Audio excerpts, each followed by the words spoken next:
Bonjour à tous, je vous retrouve après 3 semaines d'absence environ pour évoquer cette fois nos forces, nos qualités, nos atouts en tant qu'autiste. Pourquoi cette vidéo? Parce que j'entends souvent le contraire, j'entends souvent parler de ce qui nous fait défaut, de nos difficultés, de nos manques, on parle de déficit, on parle de troubles, mais on n'insiste pas ou peu sur ce qu'on a en plus, sur ce qui nous valorise, sur nos qualités et aussi un petit peu les avantages, si j'ose dire, à être autiste. Alors j'avais déjà fait une vidéo un petit peu du même style sur le bonheur d'être autiste. C'était une vidéo qui avait un peu surpris certains qui... Voilà, parce que juste avant j'avais parlé du rejet, qui était quand même un thème assez sombre. Et donc juste après je parle du bonheur. Bah oui, parce qu'en fait sans vouloir être bisounours, j'ai aussi envie de croire qu'on peut être autiste et heureux. Oui, j'ai envie d'y croire. Et donc en faisant cette vidéo, j'insistais sur en quoi nos particularités finalement nous procurent aussi du bonheur. Donc j'avais parlé de la sensorialité, le fait d'être dans l'instant présent, entre autres. Voilà, je me rappelle plus trop. Mais voilà, j'ai conscience que c'est très très difficile d'être autiste dans cette société. J'ai conscience qu'on subit beaucoup d'épreuves, beaucoup de préjudices, beaucoup de discrimination, de validisme. Néanmoins, être autiste ne nous condamne pas à être malheureux.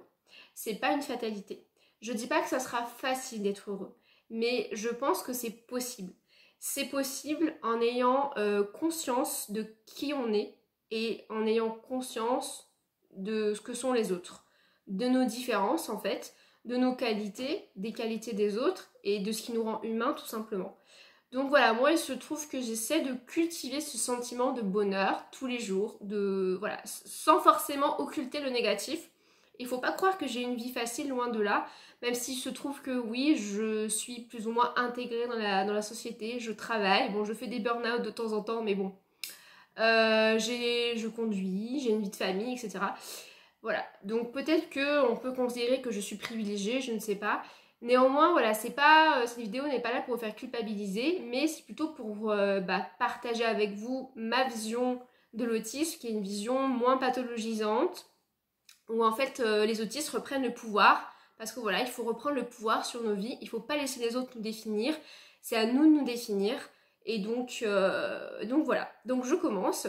Alors bien sûr, en parlant de cette vidéo, j'avais envie aussi d'évoquer un concept qui est celui de l'estime de soi.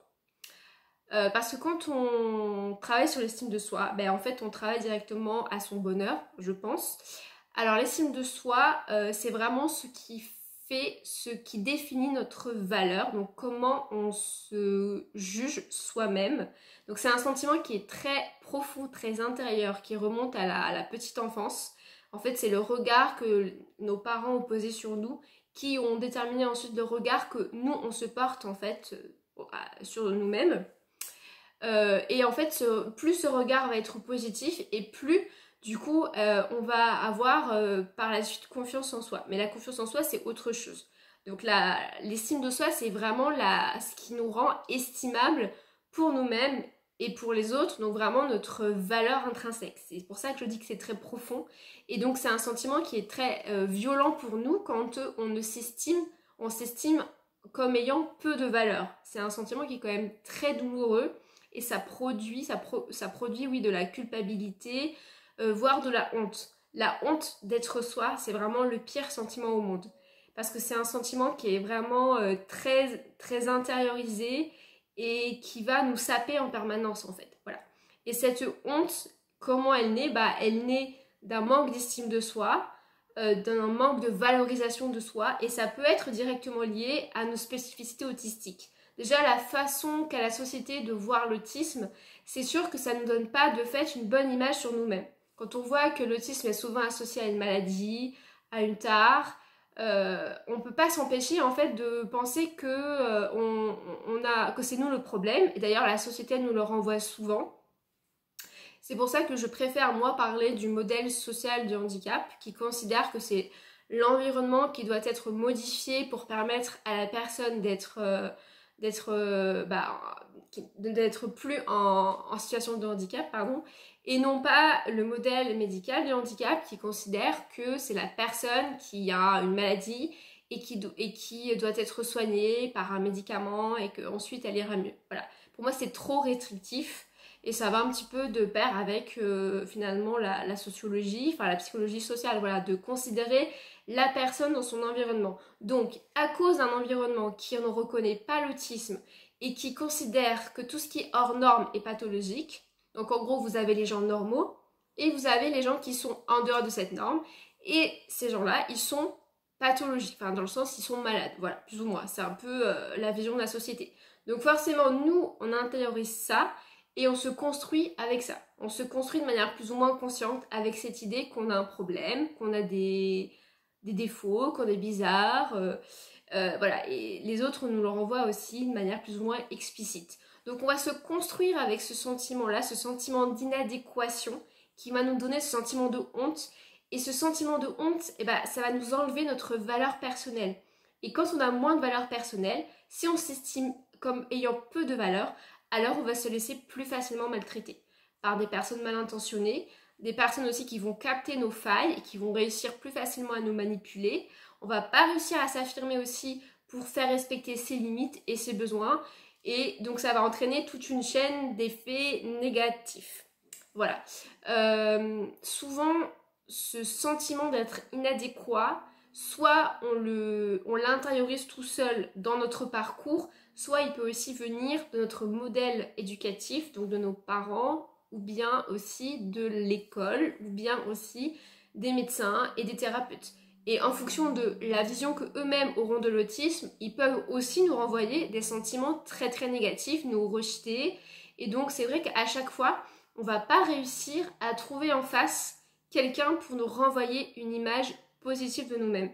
C'est pour ça que je pense que c'est très important de parler d'autisme pour nous permettre à tout à chacun de s'identifier et de se dire moi je suis comme telle personne, moi je me reconnais dans ce que telle personne dit, pour créer un effet vertueux et pour qu'on arrive petit à petit à se débarrasser de ce sentiment d'inadéquation. Parce qu'on est toujours inadéquat par rapport à quelqu'un. Mais si ensemble, on se reconnaît, on s'identifie comme ayant des particularités qui ne sont pas un problème, qui sont juste qui nous sommes, nos spécificités, alors on arrête d'avoir honte. Et donc on gagne en estime de soi, en valeur personnelle, et après, du coup, par la suite, on prend confiance en soi. Voilà, donc c'est un cercle vertueux, je pense, que d'échanger, de sensibiliser. Alors l'estime de soi, elle a 3 piliers selon Christophe André. Hein. Voilà, je vous mettrai la référence en barre d'infos. Donc là, l'estime de soi, donc le sentiment de valeur, il comprend l'amour de soi. Donc c'est-à-dire l'amour que l'on se porte si l'on s'aime. Alors ça n'a rien à voir avec le narcissisme, hein, c'est le fait c'est l'amour propre, je dirais en quelque sorte, sans ego. C'est vraiment le fait de s'aimer suffisamment pour exiger de soi-même et des autres de respect. Pour exiger des autres qu'ils respectent qui nous sommes, en tant qu'être humain, qui respectent nos valeurs, qui respectent nos besoins et nos limites. C'est ça l'amour de soi. Et donc en ayant cet amour de soi bien équilibré et sain, ça permet aussi du coup de s'affirmer face aux autres. Ça c'est la première chose. La deuxième chose, c'est la connaissance de soi, mais qui inclut la vision positive de soi. C'est-à-dire qu'il faut connaître qui l'on est, mais il faut aussi connaître ce qui nous rend, connaître nos qualités, ce qui fait que on a des atouts, quelles sont nos forces, voilà, c'est pour ça que je parle de force. Donc croire en soi, croire en ses capacités et comme cela réussir à se projeter dans l'avenir. Parce que si on se connaît mal, on connaît mal ses défauts, mais on connaît aussi mal ses qualités et donc on ne peut pas savoir ce qui nous avantage en fait. Et ça c'est totalement humain d'avoir envie de tendre en fait à réaliser des projets où on est valorisé. Là encore c'est pas narcissique, c'est totalement sain. Que de faire des choses en fait qui nous renvoient une image positive de nous-mêmes et non pas de faire des choses qui vont tout le temps nous mettre en échec et nous renvoyer une image négative de nous-mêmes. Ça c'est quand on est dans une sorte de cercle vicieux en fait et c'est une sorte d'autopunition quoi. Mais si on se connaît, si on connaît ses forces, alors on sait comment finalement aller vers ce qui nous valorise, voilà. Et c'est vrai que si, donc là encore je refais le lien avec l'autisme, si on ne sait pas qu'on est autiste, On ne sait pas qu'on a des particularités sensorielles et on ne les respecte pas et donc on peut s'épuiser et on a tout le temps l'impression de ne pas tenir le coup et c'est insupportable. Alors que si on sait qu'on est autiste, on va plus respecter ses particularités et donc on va réussir à être en accord avec soi-même dans un environnement adapté. Voilà. Et la troisième chose, c'est un peu la conséquence des deux autres, c'est la confiance en soi. Alors la confiance en soi, on la confond souvent avec l'estime de soi. La confiance en soi, c'est, on va dire, avoir confiance en ses actions. C'est la capacité d'action, donc c'est agir, mais sans une crainte, sans être bloqué en fait, donc sans avoir une crainte excessive de l'échec et sans avoir peur du jugement d'autrui. Donc on peut parfois avoir une grande confiance en soi dans un domaine et pas du tout dans un autre. On peut aussi avoir beaucoup de confiance en soi, mais peu d'estime de soi. C'est-à-dire on peut être capable de se mettre en action, de réaliser beaucoup de choses, mais au fond, ça vient aussi combler une sorte de déficit d'amour de soi, en fait. Donc c'est comme si on surcompensait dans un domaine pour pallier un autre, parce qu'on a ce sentiment d'inadéquation, ce sentiment de honte, et du coup on cherche à en faire toujours plus. Quelqu'un qui a une bonne confiance en lui, il n'a plus besoin de se prouver à lui-même et de prouver aux autres finalement. Il sait qui il est, il connaît ses atouts, etc. Et donc il aura peut-être moins besoin d'en faire.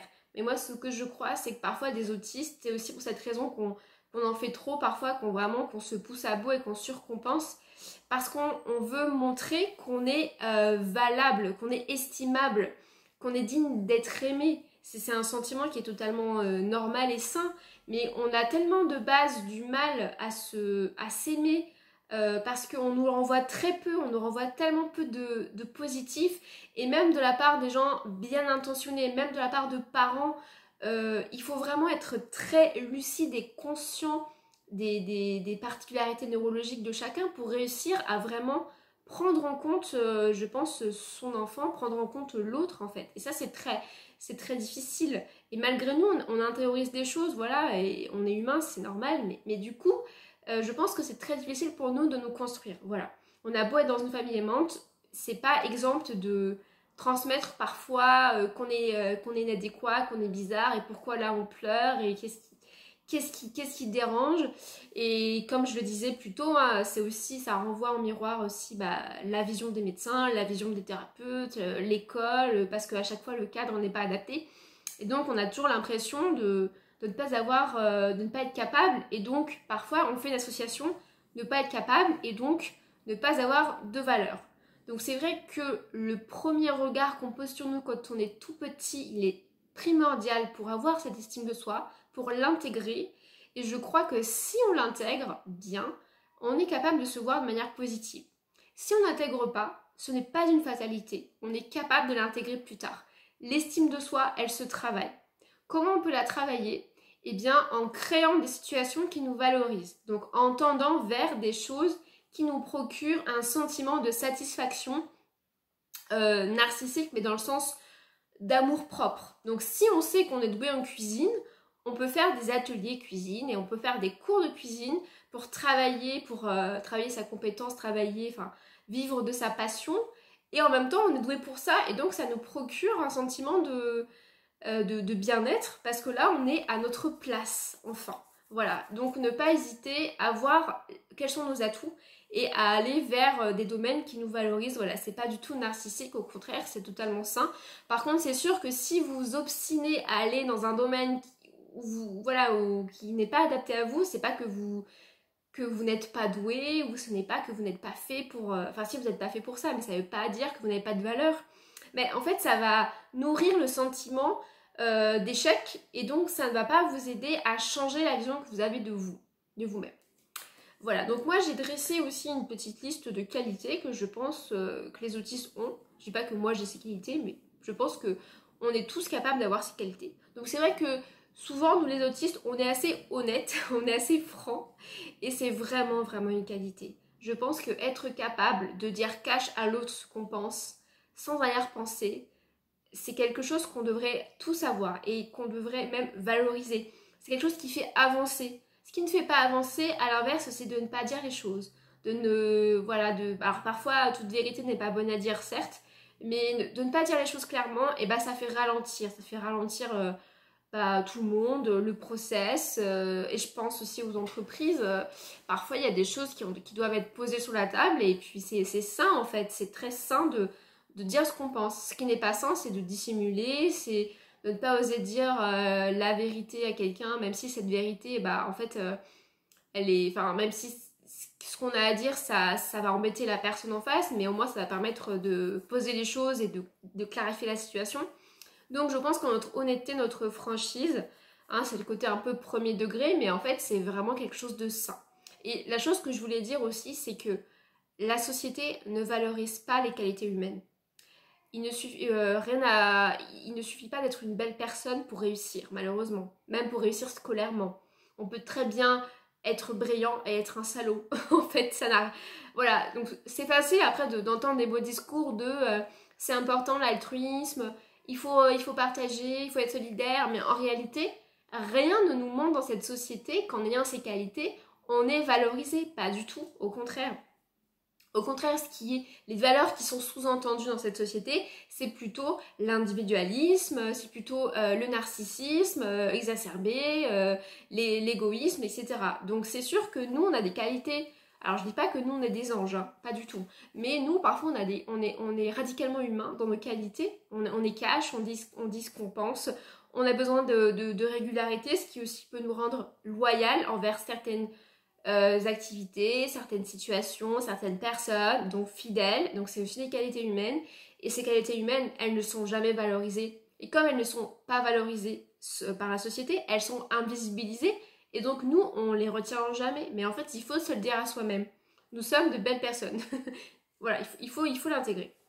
Je dirais aussi que d'autres qualités qu'on a, c'est notre rigueur, qui est d'ailleurs parfois qui est mal vue sous le terme de rigidité mentale. Donc en fait, on a l'impression qu'on est un peu des robots, comme ça, qu'on est des êtres butés, qu'on n'arrive pas à s'adapter. Alors c'est vrai d'une certaine façon, c'est autre chose en fait qui se joue. Mais moi je trouve que par exemple, le manque de flexibilité mentale, c'est une bonne chose. Ce qu'on appelle la rigidité mentale, c'est une bonne chose. Parce que c'est pas bon de, comment dire, de sans arrêt switcher et de sans arrêt s'adapter à des imprévus qui en fait nous violentent. Non, stop. Et donc nous, on est capable de dire stop parce qu'en fait, on n'est pas... ça nous insupporte plus que les autres. Et donc c'est aussi révélateur de dysfonctionnement. Et c'est en ça que nous, on est aussi parfois des lanceurs d'alerte. On est capable de dire la situation, elle est insupportable, elle est invivable parce que regardez, moi, je suis au bord du burn-out, je n'en peux plus. Et en fait, au lieu de nous demander de nous suradapter, il faudrait plutôt nous prendre en compte et réfléchir sur comment ça se fait que des personnes sont incapables de survivre dans cette société avec ces codes-là. C'est vraiment que, en fait, ça va pas bien du tout. Il faudrait repenser la façon dont on prend en compte les êtres humains. Vous voyez ? Donc notre rigueur, elle est aussi ce qui nous permet d'aller au bout, vraiment au bout de la réflexion, au bout des choses et d'être très efficace et d'être très clair. Et donc c'est vraiment quelque chose qu'il faut garder. Même si vous avez l'impression parfois d'être buté, vous avez l'impression comme ça qu'on vous renvoie des choses négatives, je pense qu'il faut vraiment cultiver, cultiver même les choses sur lesquelles on bute. Et de se dire, mais en fait, c'est trop pour moi. Et donc, merci de me l'avoir signifié. Parce que du coup, je peux m'arrêter. Alors que les personnes qui s'arrêtent jamais, c'est mauvais. Voilà. Après, ça me concerne, mais moi, en fait, je pense vraiment être en recherche d'authenticité. Je ne sais pas si c'est le cas de tous les autistes. En tout cas, je sais que c'est pas forcément le cas des non-autistes. Mais moi, si vous voulez, la façon dont je relationne avec les autres êtres humains, c'est je veux d'abord créer un lien authentique avec la personne qui est en face. S'il n'y a pas ce lien authentique, c'est très difficile ensuite d'envisager plus, c'est-à-dire au niveau personnel, mais aussi au niveau professionnel. Donc, vivre avec des personnes que je n'arrive pas à cerner, avec qui je n'ai pas créé cette connexion, ce lien authentique dès le départ, c'est d'une part très angoissant et d'autre part très déshumanisant. Je ne peux pas travailler avec des êtres humains qui ne me montrent pas leur humanité. Je ne peux pas vivre avec des êtres humains qui montrent un faux self.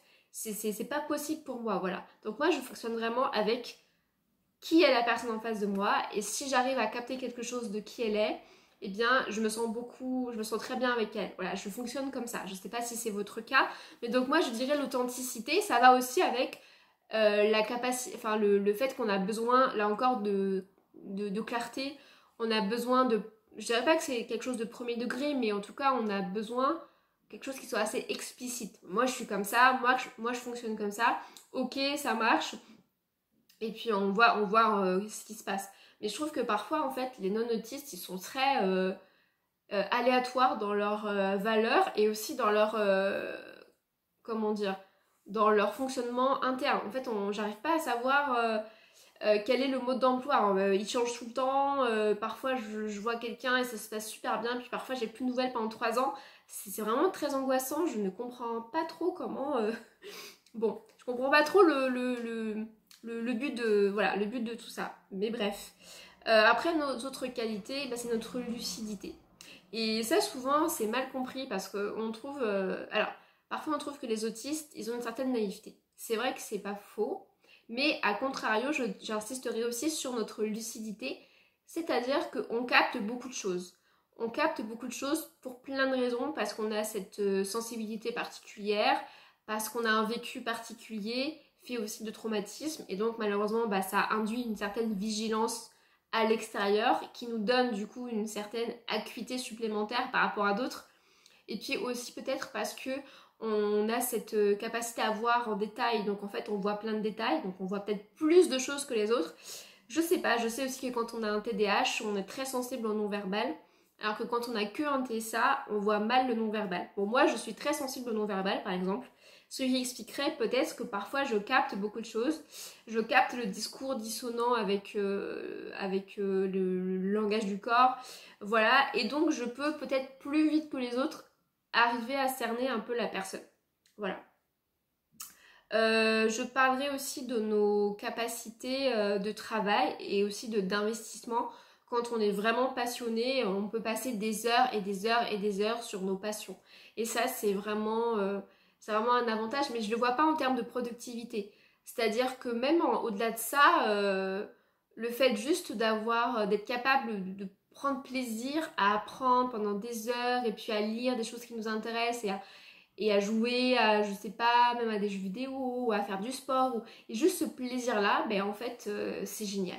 C'est génial et c'est vraiment une qualité que peut-être les non-autistes n'ont pas ou ont moins, ou ils ont plus se lasser, ou ça va être plus superficiel.